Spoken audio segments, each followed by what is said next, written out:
हमारी जो बसें थी जिससे स्टूडेंट आ रहे थे, उस बस के ऊपर इंडिया का झंडा लगा रखा था।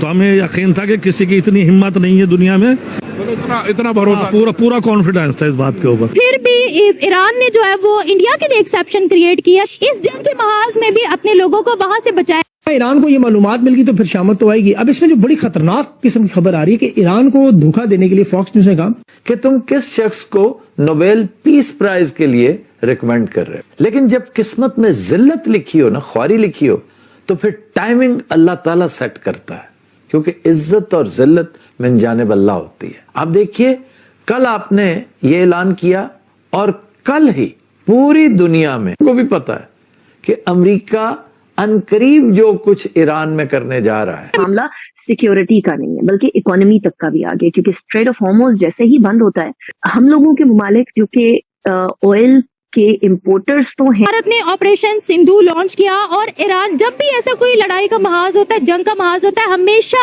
अपनी फ्लाइट्स और हमेशा अपने जो अड्डे हैं सबसे पहले ईरान वो बंद करता है। लेकिन यहाँ पर उन्होंने इंडिया के लिए एक एक्सेप्शन क्रिएट किया है। Israel on Pakistan border, Israel Pakistan के बॉर्डर के ऊपर, इजराइल को रोकना चाहिए। और अगर इजराइल को नहीं रोका जाता और इजराइल ईरान के ऊपर कंप्लीट अपनी मर्जी से रजीम चेंज करवा लेता, अगर वहां पे रजीम चेंज हो गया तो इजराइल बलोचिस्तान में बहुत कुछ कर सकेगा। बलोचिस्तान जो है ना, वो एक पुरअमन जगह मजीद नहीं रहेगी। ये पाकिस्तानियों को इसकी फिक्र होनी चाहिए, क्योंकि इजराइल तो आपके नेबरहुड में बैठ जाएगा, रजीम चेंज हो जाएगा, प्रो इजराइल अगर गवर्नमेंट आ जाती है वहां पे। हम लाते हैं टॉक शोज और अनलिमिटेड एंटरटेनमेंट सिर्फ यूट्यूब पर। अगर आपने अभी तक हमारा चैनल सब्सक्राइब नहीं किया तो अभी सब्सक्राइब करें और बेल आइकॉन को क्लिक करके हमारी लेटेस्ट वीडियोस के बारे में अपडेट जानें। पश्चिम एशिया में बढ़ते तनाव और संघर्ष प्रभावित इलाकों की गंभीर स्थिति को देखते हुए भारत सरकार लगातार अपने नागरिकों की सुरक्षित वापसी सुनिश्चित करने के लिए विशेष अभियान चला रही है। इसी कड़ी में भारतीय वायुसेना ने जॉर्डन और मिस्र से C-17 ग्लोबमास्टर विमानों के जरिए भारतीय नागरिकों और मित्र देशों के लोगों को सुरक्षित निकालने का अभियान शुरू कर दिया है। भारतीय वायुसेना एक बार फिर फर्स्ट रिस्पॉन्डर्स की भूमिका निभाते हुए संकट के इस समय में न सिर्फ देशवासियों की सुरक्षा सुनिश्चित कर रही है, बल्कि अंतर्राष्ट्रीय स्तर पर भी अपनी जिम्मेदारी निभा रही है। इस्राइल और ईरान के कॉन्फ्लिक्ट के हवाले से साथ में हम बात करेंगे भारत की। आपको पता है कि लड़ाई बहुत ज्यादा हो रही है, दोनों ही एक दूसरे पर एयर स्ट्राइक्स कर रहे हैं, ड्रोन अटैक्स हो रहे हैं। इसी में कुछ भारतीय प्रोफेशनल्स और बच्चे लगभग 4000 के करीब वो ईरान में फंसे हुए थे।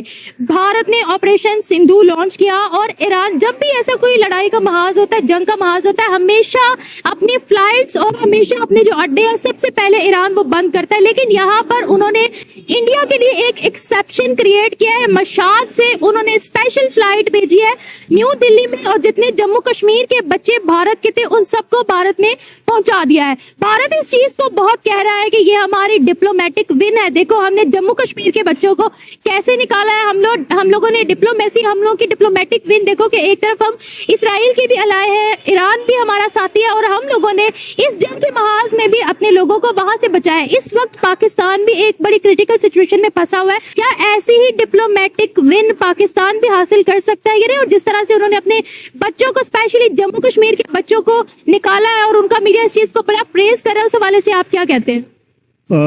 देखें जी, सबसे पहले तो ये है कि अगर उन्हें बच्चों को निकाला तो वो इंसानी हमदर्दी के तहत निकाला है। 4000 सिटीजन उनके वहां पर फंसे हुए थे, उस इलाके में फंसे हुए थे जहां पर ईरान का nuclear programme, ballistic missile programme तो वो चल रहा था, जिस पर इसराइल ने स्ट्राइक्स की है। तो भारत कह रहा है कि हमने तो पीस की बात की थी ना, हमने इसराइल का साथ दिया ना, हमने ईरान का साथ दिया। ईरान भी जानता है कि वो अलाय है इसराइल के, इसराइल से उनको बहुत से बेनिफिट्स होते हैं, उनके आपस में ट्रेड है, बड़े अच्छे ताल्लुकात है।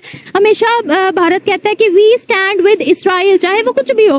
फिर भी ईरान ने जो है वो इंडिया के लिए एक्सेप्शन क्रिएट किया, तो वो कह रहे हैं कि एक बहुत बड़ी बात है, डिप्लोमेटिक विन है। क्या पाकिस्तान ऐसे डिप्लोमेटिक विन कर? और अमेरिका इंडिया की कॉम्प्रिहेंसिव स्ट्रेटेजिक पार्टनरशिप है। अमेरिका इंडिया ने आपस में बहुत सारे एग्रीमेंट्स किए हुए हैं, इन सवालों को समझिएगा। और ये एग्रीमेंट्स इतने डेंजरस हैं कि अगर ये एग्रीमेंट्स इंडिया और अमेरिका के आपस में, if they get into they play up, ये प्ले अप होना शुरू हो जाएं, ये एक्टिवली हो काम करना शुरू कर दें, तो मैं आपको गारंटी से कह सकता हूं पाकिस्तान के लिए स्पेस जो है वो श्रिंक हो जाएगी। ये मौका शॉर्ट विंडो है पाकिस्तान के पास। इस शॉर्ट विंडो को, ये हमारी सर्वाइवल का टाइम है। ये हमारा वो स्टेटस नहीं है जो इंडिया का स्टेटस है as a long term comprehensive global strategic partner. हमारा वो स्टेटस नहीं है। इंडिया को वो कहते हैं नेट सिक्योरिटी प्रोवाइडर, हमें नहीं वो कहते। वो इंडिया की कैपेबिलिटीज क्या है as a net security provider, that is a separate question.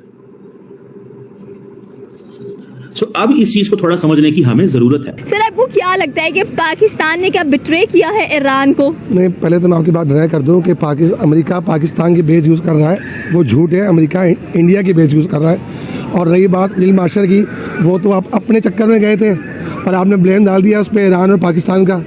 Pakistan एक खुद कमज़ोर मुल्क है, वो क्या करेगा बेचारा। और हमारी जितनी मुस्लिम कंट्री है उन सबको मिलकर अब ईरान का साथ देना चाहिए। जिस तरह फ़लस्तीन तबाह हो गया, एक दिन ईरान भी तबाह हो जाएगा, इस तरह हम भी तबाह हो जाएंगे। यहूदी इसराइल जो मुल्क है जिसकी वजह से ये सारे मसले हो रहे हैं, अमेरिका क्यों बीच में बोला? उसने इसराइल का साथ दिया ना। तो ईरान मुस्लिम मुल्क है, हम क्यों बीच में नहीं बोलते हैं? एज अ मुस्लिम हमें बोलना चाहिए। सर जो यूएसए ने अटैक किया इसराइल के ऊपर, ईरान के ऊपर, इस पर क्या कहना चाहते हैं कि यूएसए क्यों जो ईरान है उनको बनने नहीं दे रहा एक न्यूक्लियर पावर? और स्पेशली अगर बात की जाए अब तो ईरान के एक एनवॉय हैं, उन्होंने कहा कि अब हमें भारत से मदद लेनी पड़ेगी क्योंकि भारत तो खुला सपोर्ट कर रहा है इसराइल को। यह ट्रम्प नहीं चाहता कि ईरान ऊपर आए, क्योंकि ईरान अब, पहले मैं समझता था कि पाकिस्तान सिपस ला रहे मुस्लिम कंट्री का, नहीं, ईरान सिपस ला रहे मुस्लिम कंट्री का। वो सामने तो आया, उसने अपनी इकोनॉमी तबाह कर दी, उसने अपनी हर चीज़ तबाह कर दी, उसने अटैक तो किया। बहुत छोटा मुल्क है ईरान, उसका टकराव नहीं है अमेरिका से, लेकिन हिम्मत तो की। हम इतने कमज़ोर क्यों हैं? अगर हम मुस्लिम हैं और हमारा बिलीफ अल्लाह पे, तो हमें अल्लाह भी यकीन होना चाहिए। हमें अमेरिका नहीं खिलाता, हमें IMF भी खिलाता, हमें अल्लाह खिलाता है।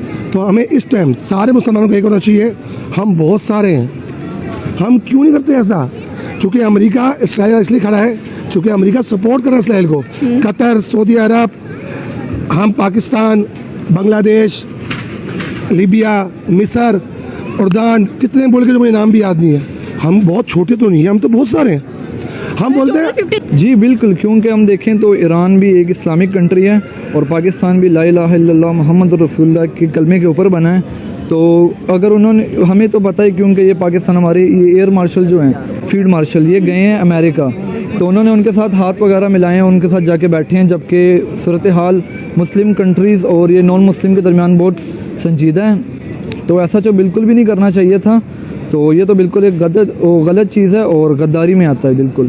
तो क्या मजबूरी होगी कि ऐसा कर दिया गया दोबारा? क्या लॉन्च लेने के लिए ऐसा किया है कि आपने ईरान को, अमेरिका को अपना एयर स्पेस दिया, फिर अमेरिका ने कह लें कि डायरेक्ट ईरान के ऊपर स्ट्राइक कर दिया? जबकि भारत की बात कीजिए तो भारत तो खुल्लम खुल्ला इसराइल को सपोर्ट करता हुआ दिखाई दे रहा है। यहाँ पर ऐसे लग रहा है कि जैसे पाकिस्तान ने भी इसराइल को ही सपोर्ट किया है, इसके अंदर ईरान को सपोर्ट नहीं किया। जी बिल्कुल, जैसे हमें पता है कि अमेरिका फुली सपोर्ट दे रहा है इसराइल को, तो हमें, हमारे फील्ड मार्शल को इस वक्त में बिल्कुल नहीं जाना चाहिए था अमेरिका, ख़ास तौर इस हालात में, क्योंकि हमें पता है कि आजकल हालात बहुत वॉर के बने हुए हैं और हमें सारे जो निशानियाँ वो World War III की नज़र आ रही हैं, क्योंकि संजीदा, और हमारे मुस्लिम और नॉन मुस्लिम के दरमियान एक बहुत बड़ी वो छिड़ गई हुई है।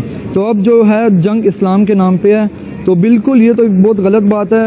तो अगर हम इंडिया की बात करते हैं तो वो मुस्लिम कंट्री नहीं है, तो वो सिर्फ अगर सपोर्ट करे इसराइल को तो वो एक अलग बात है। हमें भी इस वक्त ईरान को सपोर्ट करना चाहिए था, ना कि अमेरिका में जाके इस वक्त बैठना चाहिए था। तो आपको ये वीडियो कैसा लगा कमेंट बॉक्स में जरूर लिखिए। इस वीडियो को लाइक कीजिए, शेयर कीजिए, सब्सक्राइब करना ना भूलिए आपके चैनल EFC को। मिलते हैं अगली वीडियो में। जय हिंद।